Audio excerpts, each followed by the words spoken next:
Alright, hello students and welcome back to our classes 3324, Fire Technology and Arson Investigation, and this is Miss Malaya teaching. So, good afternoon everybody. Can you see me and hear me clearly po? Yes Yes po, ma'am. ma'am. Okay, very good. Thank you very much. Okay, sige. If everybody is ready, no? So, before I start, tell your other classmates na magsulod na because I have 27 students who are on board, no, for this afternoon. We have 29 students. So, again, no, tell your other classmates na magsulod na kasi we still have a lot to discuss, no, that's left on our presentations. Alright, sige. Before I start, can you send hearts sa ating in-call messages so that I'll be able to know na everybody is ready to listen to our lesson this afternoon. Okay, sige, send hearts ating mga students. What about the others? Okay, the others. Alright, very good. Very good. Okay. No, I guess everybody is ready for our lesson, no, for this afternoon. Okay, sige. Without further ado, let me share my first slide to everybody.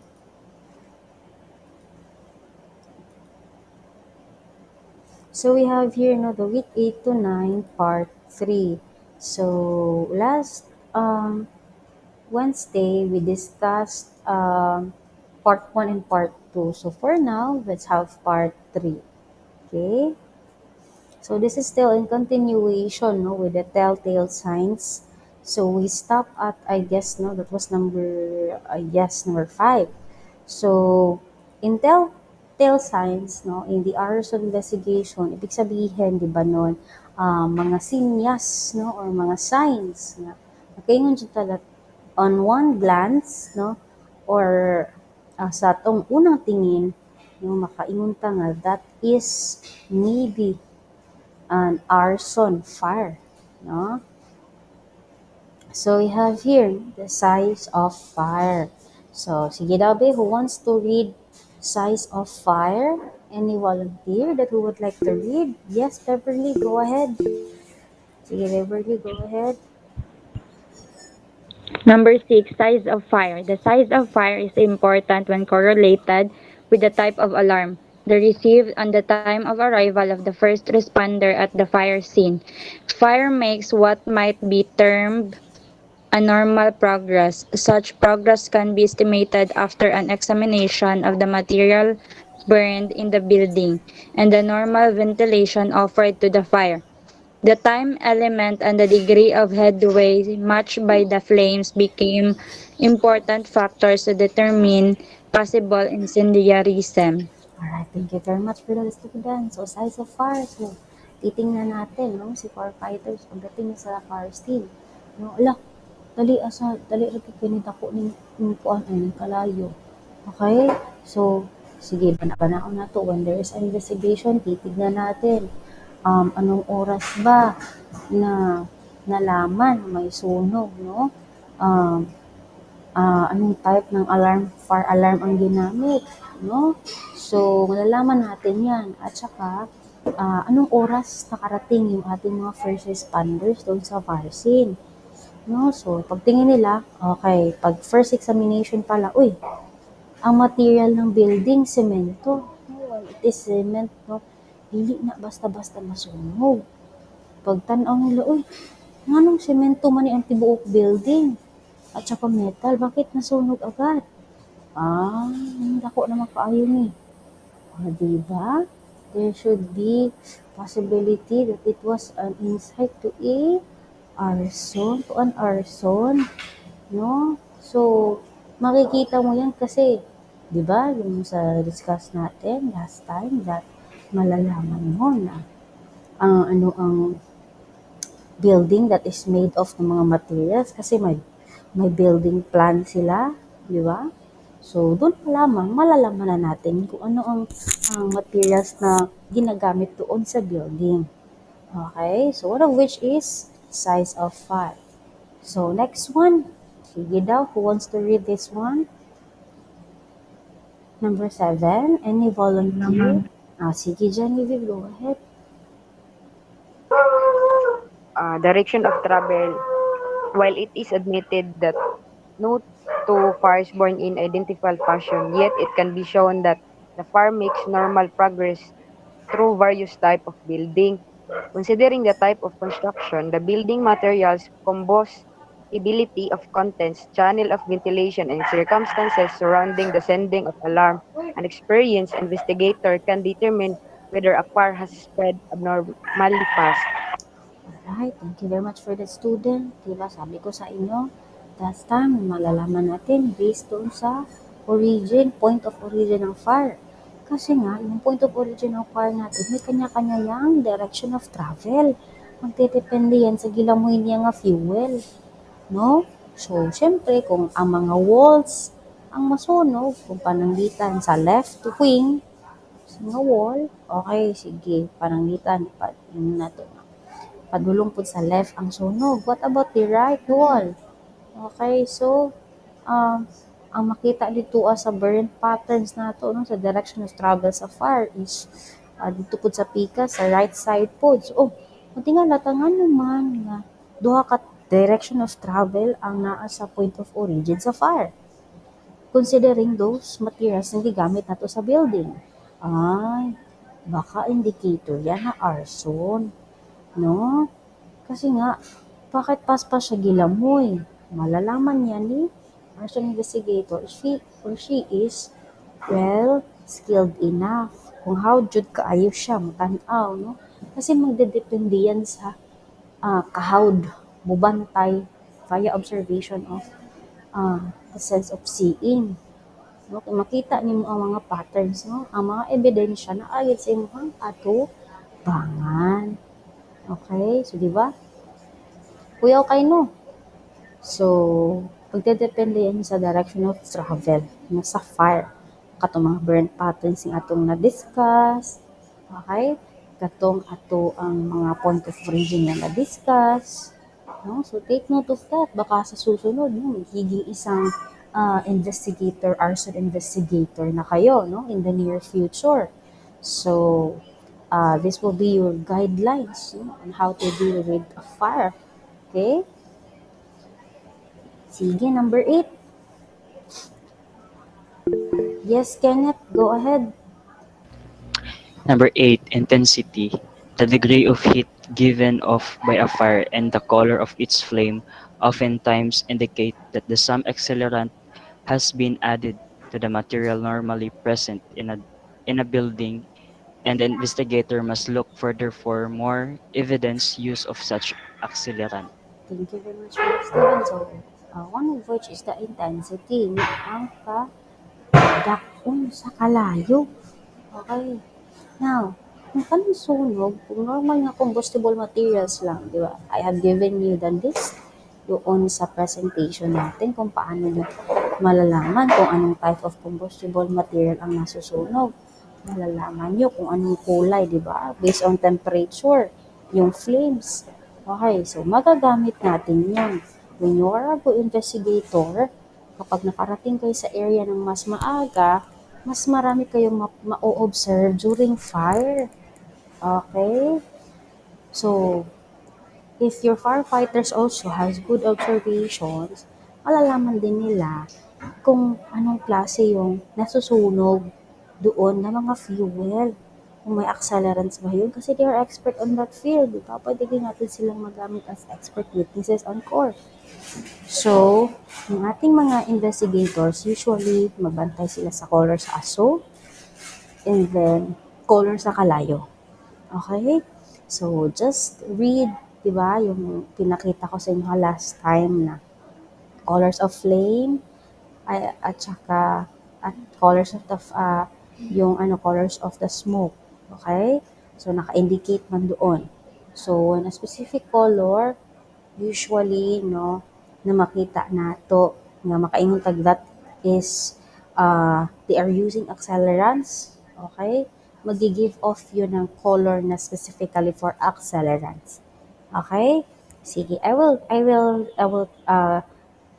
try to see no kung anong color ng accelerants natin for a while. Ang lahat.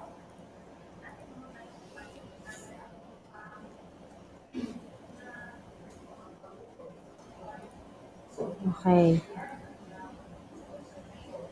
So this is it, no? This is the combustibles, okay? Kung kani nga mga color kung kani nga mga fuel ang masunog mo ni ilang ihatag nga smoke. Okay? So kung makita nato dito ang naay kerosene, gasoline, rubber or lubricating oil, tapos black ang gina-emit na color of smoke, there is a big possibility nga ni gamit sila og accelerants. Why? From the smoke itself. Uy, nganong ingon anak man na siya. Okay? Kung wood to paper wood lang ang masunog, gray to brown lang ang color. What if ang building no is made of semento? 'Di ba dili masunog ang semento?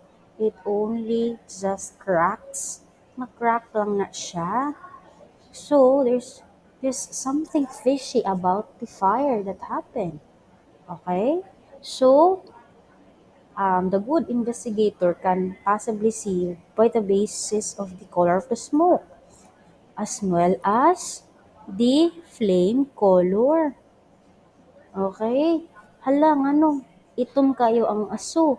Tapos, grabe kay siya kainit. Okay? Diba? The more mas taas ang number, the more mas init. 25-50 degrees Fahrenheit. No? Blue, white, matingala na mo. Grabe na jud kaayo. Ang aso kay black kaayo, ang kalayo. Kanang, grabe na ka blue, white. Something is fishy about it. Okay? So, dapat sa investigator, siya kasi firefighter has good eyesight so that they'll be able to determine, no? Makaingon din sila nga, semento ang building made of metal, mga kanang dili combustible materials. There's a big question mark. Bakit mabilis ang sunog?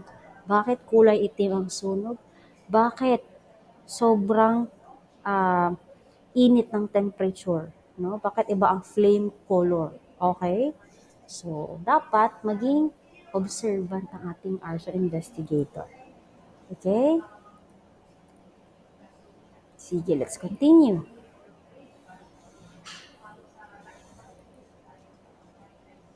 So, we have here the odor naman. So, by the odor, sense of smelling. Kanina, sense of eyesight, no? Observation, makita nimo by your eyes. For now, odor ang singhot. The odor of the gasoline, alcohol, or kerosene, and the other flammable liquids which are often used as an accelerant is the characteristics, and oftentimes an arsonist is trapped because of this telltale sign. So usually yun, manimaho yun na pag gasoline ang gamiton, alcohol, o tsaka kerosene and other those flammable liquids. No? So usually katong mga magdilaob o madilaob, okay, usually um, they are really afraid na masakpan sila kay bawgid sila nga basim hutana nila. Okay? And usually, they really wanted to hide something, as an evidence mo nang gisunog nila. As they're trying, they try to hide it by the means of arson. Okay? So for now, the condition of the content. So these persons are trying to set their house on fire, no? And then they remove the objects of value, either materially or sentimentally. Ito yung sinasabi ko sa inyo, usually. Hala, pag human sa kalayong ano, wala yung mga lamisa, mga bangko, cabinet, katre, no? Kay gidi ay gigawas na nila dayon. Kaya para, dili na, hapil og kasunog. So ay, questionable ang iyang pagkasunog. Kasi, walay sulod ang building nga nasunog. Store and other businesses, establishments remove a major portion of their content or replace valuable merchandise with out-of-style articles. Usually, what they do is just itong mga businesses na to, they do not want to to burn those some materials, ilang mga baligya. Okay, sige. Paon lang sa nato ang uban. Ang uban, pabiling lang na ng mga old stock. Sige, para makambyuan sa atuang ginatawag nga, sige, ito ang pwede makuha sa establishment pag masunog ang ilahang balay or ang establishment. Sige, ito. Insurance, ma'am. Very good. The insurance. It's one reason, no? So, matingala ta. Ngano man nga murag ati kaayo nga isa siya ka building for food. Okay, for food or for sanina, no? For clothing, no? And then walay laman nga mga sanina, nga mga baligya. Ay questionable. Gisigurado din nila kuha kay para sigurado nila kuha ang sulod sa building kay para inigsunog safety. Unya, para ilang huna-huna makuha ang insurance. Okay? Tanaw nimo na sa building. Check nimo. Diba? Katong mag-detailed check ta. Diba? Mag-overhaul ta sa building. Check natin yung building. Naba tayong mga evidence na makuha. No? So, one of which is trying to see the condition of the contents inside the building. Okay? So, a good investigator no, will notice that as well as to ang mga firefighters. Ano notice nila yan? Okay? Okay, we have also here the doors and windows. Okay, sige, any volunteer that who would like to read? Yes, John. Go ahead, John. Doors in windows, locked doors, and obstructed entrance and passageways are sometimes point to an attempt to impede firemen in their operation to put out the fire. Doors and windows showing signs of forced entry may point to arson preceded by burglary or arson by someone without a key to the premises. Okay, thank you very much for that. Now, yung ating mga doors and windows, o diba, usually, sa ganitong tawag, pag mag-ventilate ka nga pataas, pataas yung sa tawag ato nga ventilation. Vertical Vertical. ventilation, ma'am. What about ang pahigda? Horizontal ventilation. Horizontal. Okay, very good. Thank you for remembering, no? Napadjudi ay nahinumduman gamay. Okay, usually, when those doors and windows are gituyo, gilak, okay? Sometimes, it is a very kanang halata nga reason or halata nga technique, no? Nga gituyo jud nagsunog. Ano man, gisirad-an nimo ang some points of entry in the building, gi-obstruct nimo. Okay? So, halata kayo, no? Imo nga nang gituyo o pasunog.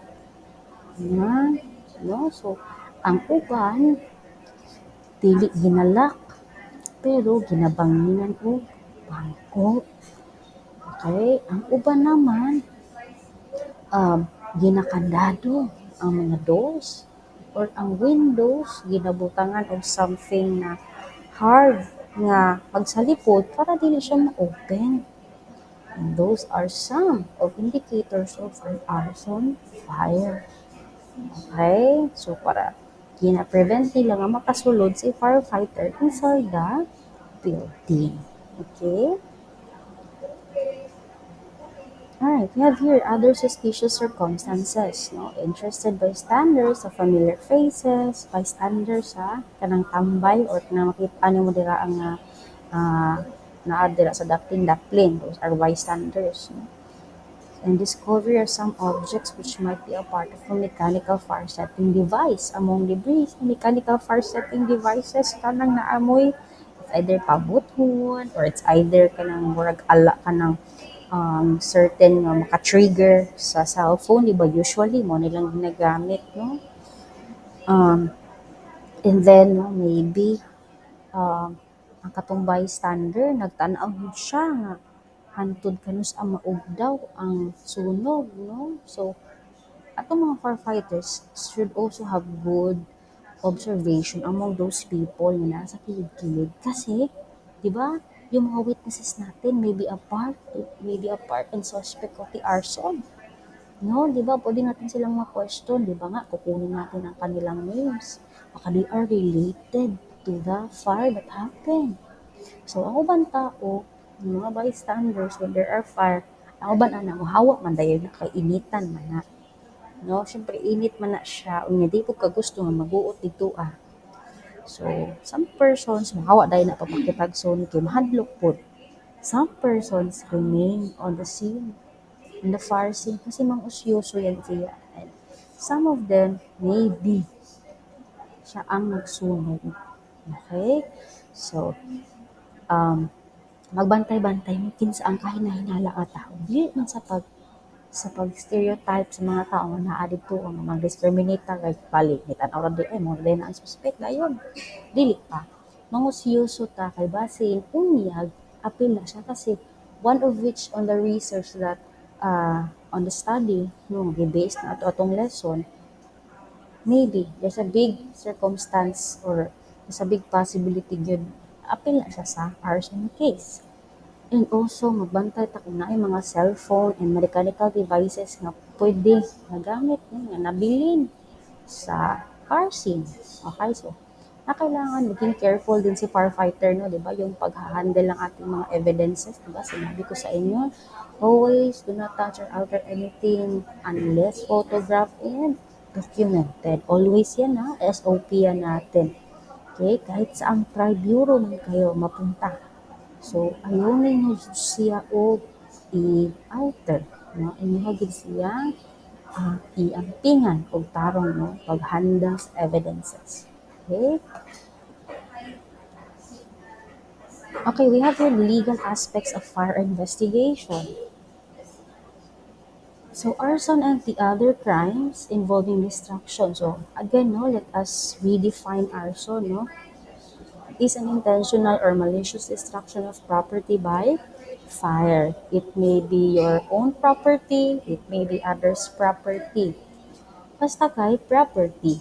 Okay, hindi naman sinabi dito na kanang unsa nga property. Basta kay property siya.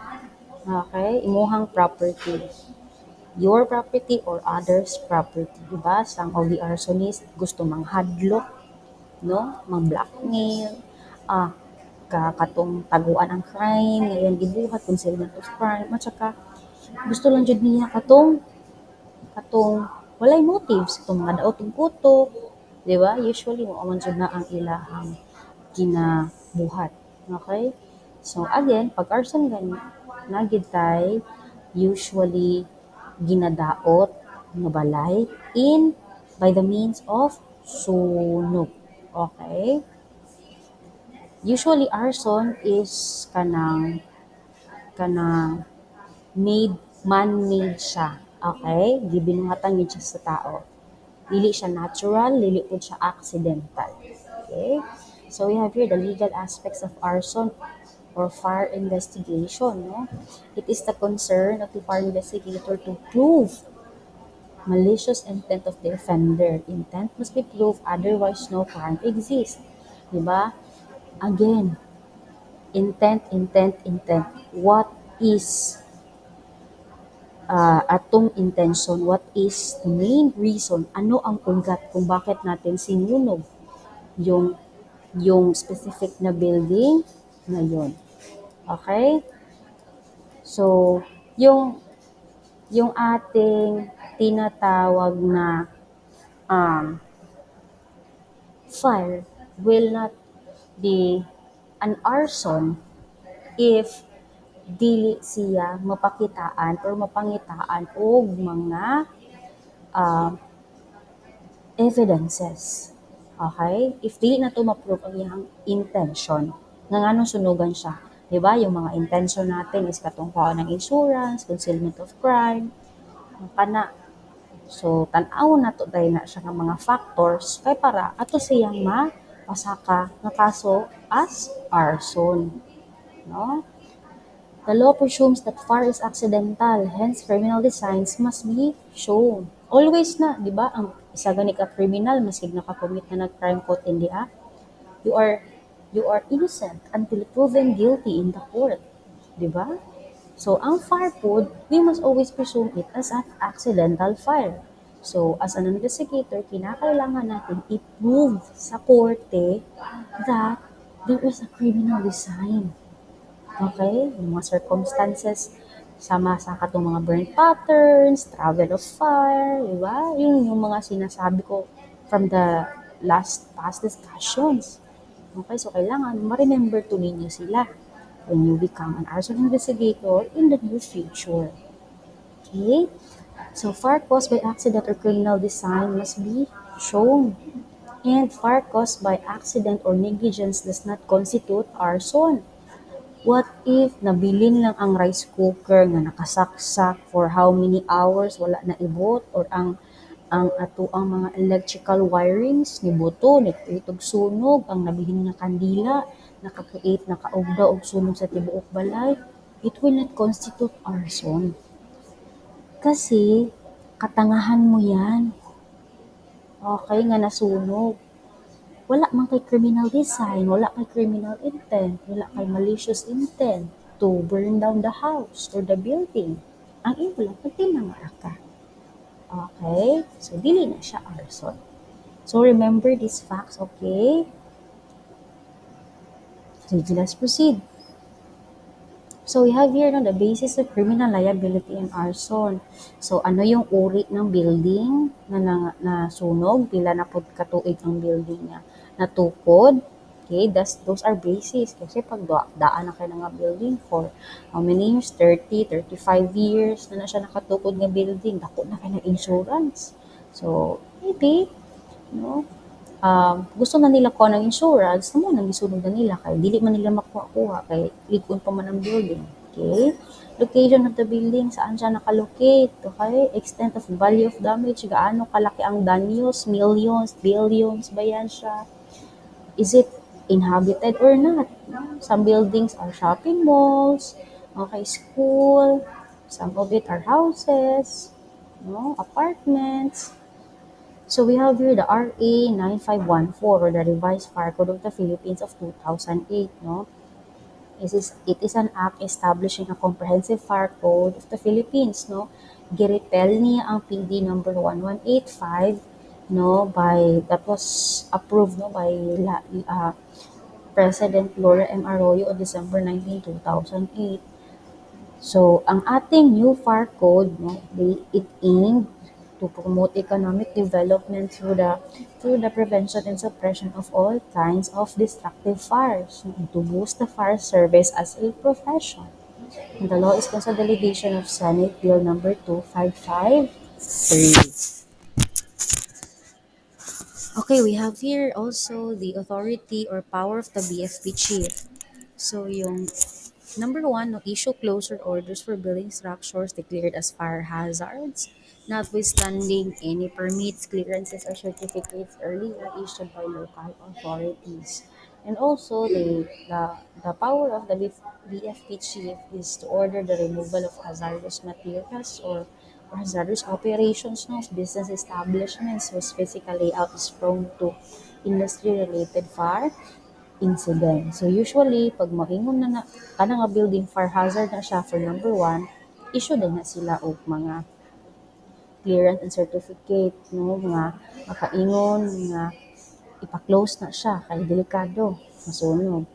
So usually nung gyud kana siyang mga buildings kanang very very old buildings na gyud na dili na siya pwede masudin ng tao or na-occupants ng mga tao dito. And usually po, if there are hazardous materials in a specific building, pwede po si BFP chief consulting nga, okay, dapat kanila nga certain mga um, nga mga hazardous materials ang nadinha sa inyong building. Dili pwede daghan kaayo kay that could cause a massive destruction if in case na ay sunog or they are called hazards nga, di ba? So, yun. Okay? Also, ordered the work stoppage of structure still being constructed for absence or violation of any approved construction plan. So, di ba, yung building plans natin, di ba, gina-approve yan ni BFT. If makita niya nga wala nila ginasunod ang mga fire safety plans na ito, ang gibuhat dito, atong gi-discuss na ito last time, pwede na niya ipahunong. Kaya wala man sila nag-follow. Okay, then pwede na po mag-resume if ma-follow na nila ug balik na to ang mga construction plans or building construction plans. Okay? So we have here no another significant provision of the law. So ang ginawa nila, nag-increase sila ng fines from 12,000 to 50,000 for the violation of the provisions of the fire code. And for number two, no, for the failure of the to correct the deficiency or abate the fire hazard, a fine from 20,000 pesos to 100,000 pesos. Okay, with a punishment of imprisonment of 1 year to 6 years in addition to the payment of damage to victims if violation leads to loss of life and damage to property. Okay, so just remember, no, the what we call as the fines, no, kapag wala nila na follow ang balaod. Okay?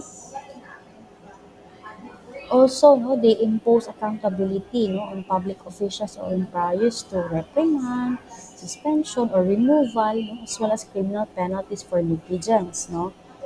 And also malfeasance, misfeasance, and performing the sworn duties of the country. Can you still remember the three M's? The malfeasance, misfeasance, two M's and one N, and what we call as katong mga kaning mga malfeasance, misfeasance ug non-feasance naka-remember pa mo ani? Students, naka-remember pa mo unsa ning 2 M's and 1 N sa inyong past subjects? Hello? Can you still hear me? Are you still with me, students? Yes, ma'am. Okay. Nakahinumdum pa Ma'am. mo unsa ang non-feasance. Miss Feasance. Non-feasance. Non-feasance. Sino pa nakakaalala? Ma'am, excuse me, ma'am. Sige. Go ahead, Anzala. Failure to perform po, ma'am. Yes, very good. What about misfeasance? What about misfeasance? A short review for everybody sa mga terminologies natin para hindi nyo makalimutan. What about misfeasance? That is, nagbuhat kayo ng duty ninyo but you made a wrong action, mistake. Okay? Nagbuhat mo sa iyong duty pero mali yung pagkabuhat sa iyong duty. Legal way. Okay? So what about malfeasance? That is very, very bugat sa katong tulo. Kasi yung malfeasance natin, that would indicate no nga, mali gyud imong gibuhat nga duty. Not in line with your duty. Ignores or abuses his power, ma'am. Yes, okay. So, do not forget that one ha. Kasi if someday, magiging isa din kayong firefighter, no? Specifically, basig mo BFP chief na mo. No? So, do not tolerate negligence, malfeasance, and misfeasance on your workplace. Kasi that would create a mass destruction, no? A domino effect, which in fact will cause harm, fire hazards no? In the community. So if naa sila kanang kulang sa ilahang application sa building construction for fire hazard ng mga needs, ayaw jud ninyo i-approve. No, dira man na magsugod ng excuse me. Dira man na magsugod ng mga ano, under the table ng mga ah, maghatag ta, di ba? So, do not engage on those activities. No? Kaya gipaningkamutan ninyo na inyong rank, inyong position, inyong work, yun lang ninyong sayang. Hago we mag-school na po. No? And all those efforts that you've exerted while catching your dreams. No? So for number 4, public officials who violated the law will be punished by a jail term of 6 months to 6 years and a fine not more than 100,000 or both. no? So do not forget that one, na criminally liable pa mo, administratively liable pa mo. Okay? Napadjud mo'y bayaran nga danyos. For number 5, requires private fire volunteers and fire practitioners should undergo a mandatory training and competency evaluation to be conducted thereby PFP under the operational control of the BFF Fire Ground Commander. So we have here no the PD 1613. These are the amending laws on arson. So yung section 1 natin, yung nagset ng fire to a property of another, no, any kahit sinong tao pa yan, will be punished by prison mayor. Okay? So same katong masunog ka sa imong property ug sa laing tao. So under circumstances which cause or expose danger to the life or property of another.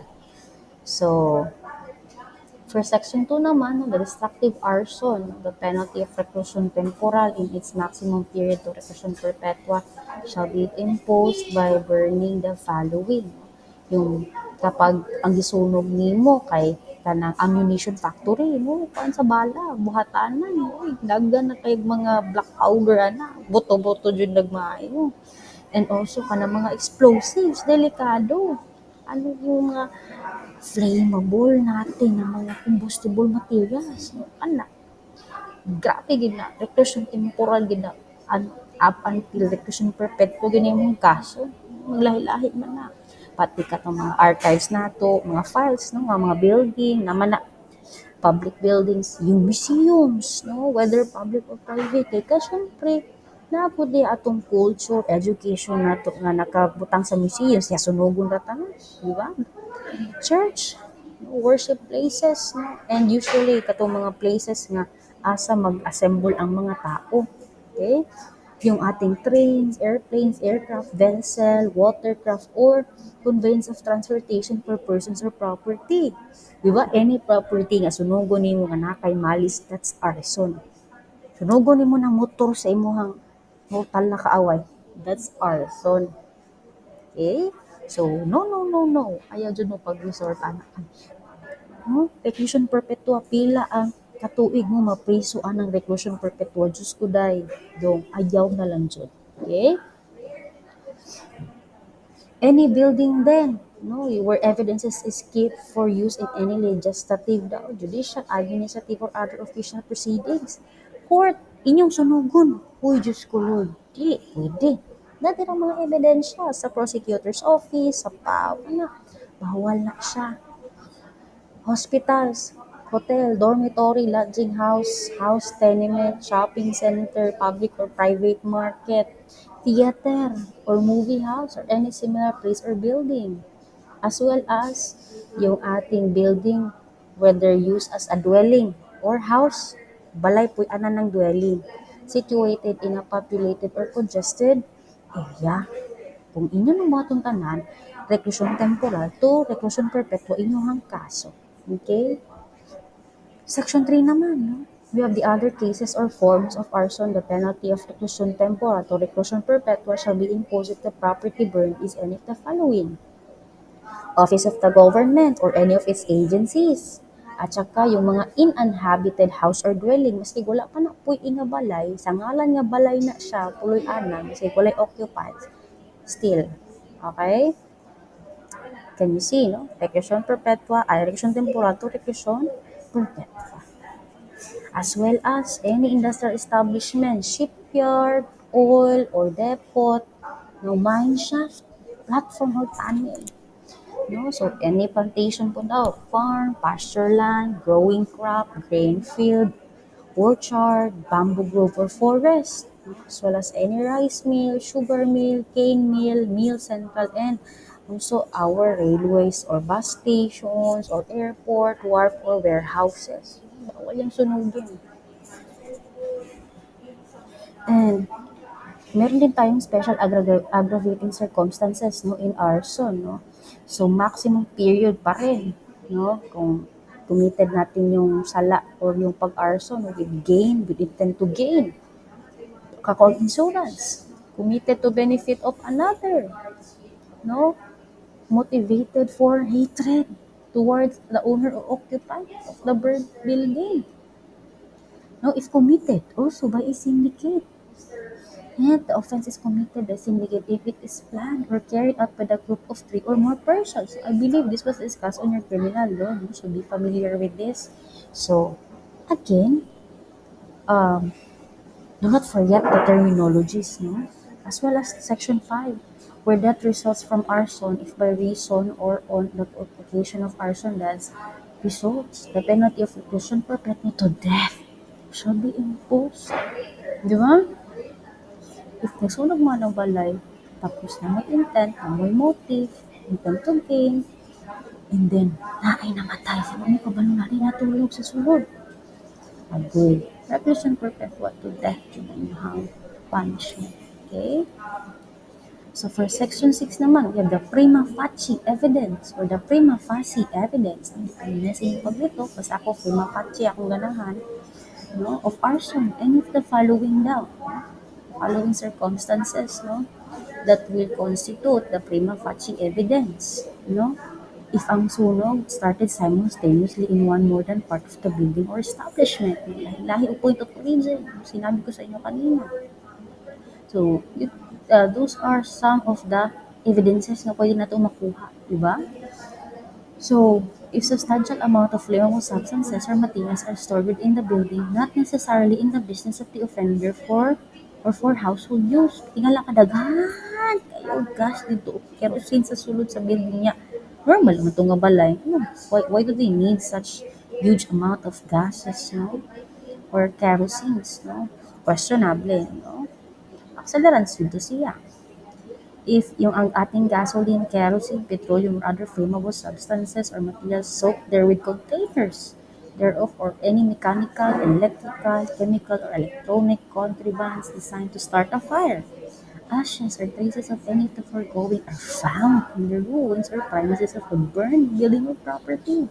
Once makita ni siya ay, grabe gid na ka, dako imuhang penalty, sentensya. The building or property is insured substantially more than its actual value at the time of the insurance of the policy. Nidako ang insurance. Kaya nagkadugay lagi, mas muna ko dyan ang insurance. And if during the lifetime of the corresponding fire, insurance policy more than 2 fires have occurred in the same or other premises owned or under control of the offender and or insured. Matingala mo, uy, um, kining ano ikadaghan naman siya nasunog nga building. Questionably. Okay? If shortly before the fire, a substantial portion of the effects insured and stored in a building or property had been withdrawn from the premises except in the ordinary course of businesses. So, kita ninyo ito, yun ako itong mga properties inside, di ba? Atong telltale signs na ito, ihalata ka na sa hutang building. No? So, maximum jud ang inyong penalty na. If a demand for money or other valuables consideration were made with the fire's exchange for the assistance of the offender or for the safety of the person or property of the building or of the victim. Okay, so matingala mo na there is money involved, no? Unya, gisugo nimo na siya nga pasunugon. Okay? So, Section 7 naman, no, we have here the conspiracy to commit arson. So, we are talking about kanang laws diri ha. So, dili lawyer si teacher. But in line with our subject, no, I need to discuss this to everyone. Okay? So, conspiracy to commit arson shall be punished by prison mayor in its minimum period. Kung nag-conspire mo ba, nagsabot mo. Okay? And Section 8 naman, confiscation of object of arson. So the building which is the object of arson, including the land in which it is situated, shall be confiscated and is cheated to the state, unless the owner thereof can prove that he has no participation in nor knowledge of such arson despite the exercise of due diligence on his part. So, if katong nga building, no, napatunayan nga arson ang arson ang sunog, maningkamot si owner nga maging innocent jud siya para dili siya ilugad sa katong building. Okay? Including the land. Barguhon ba? Section 9 or repelling clause. No? The provisions of Articles 320 to 326B of the RPC Code and all laws, executive orders, rules and regulations, or parts thereof inconsistent with the provisions of the decree are hereby repealed or amended accordingly. Okay, we have here no RA number 7659. This is an act defining heinous crimes and reimposing the death penalty law. So just be familiar with the laws, okay? Article R20 of the RPC are hereby amended by the following, no? Article 320, destructive arson, no? The penalty of reclusion perpetua to death shall be imposed upon any person who shall burn and one or more buildings or edifices consequent to one single act of burning or as a result of simultaneous burning or committed on several or different occasions. For number two naman, any building of public or private ownership devoted to the public in general or where people usually gather or congregate for a definite purpose, such as but not limited to official government function or business, private transactions, commerce, trade, worship, meetings and conference, or merely incidental to a definite purpose such as but not limited to hotels, motels, transient dwellings, public convenience, or stop terminals, regardless of whether the offender had knowledge that there are persons in the said buildings or edifices at the time it is set on fire, and regardless also of whether the building is actually inhabited or not. Okay? So we also have here, no, any train or locomotive, ship or vessel or airplane, no, devoted to transportation or conveyance, or for public use, entertainment or leisure. We also have here any building, factory, warehouse, installation, and any aperture uh, which are devoted to the service of public utilities.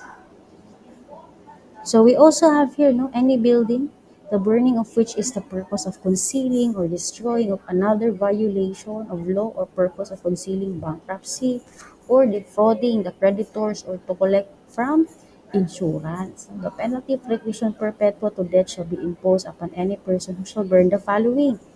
Okay, arsenal, shipyard, storehouses, military powder or fireworks factory, ordnance storehouses, archives or general museum of government, in an uninhabited place, any storehouses or factory of inflammable or explosive material.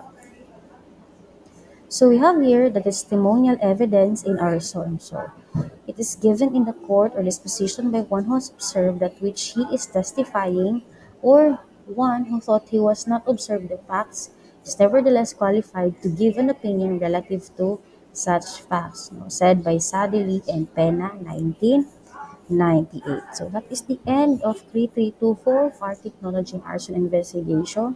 And this is Miss Malaya teaching end of week 8 to 9 part 3. So we are done, everybody, for Yes, the ma'am.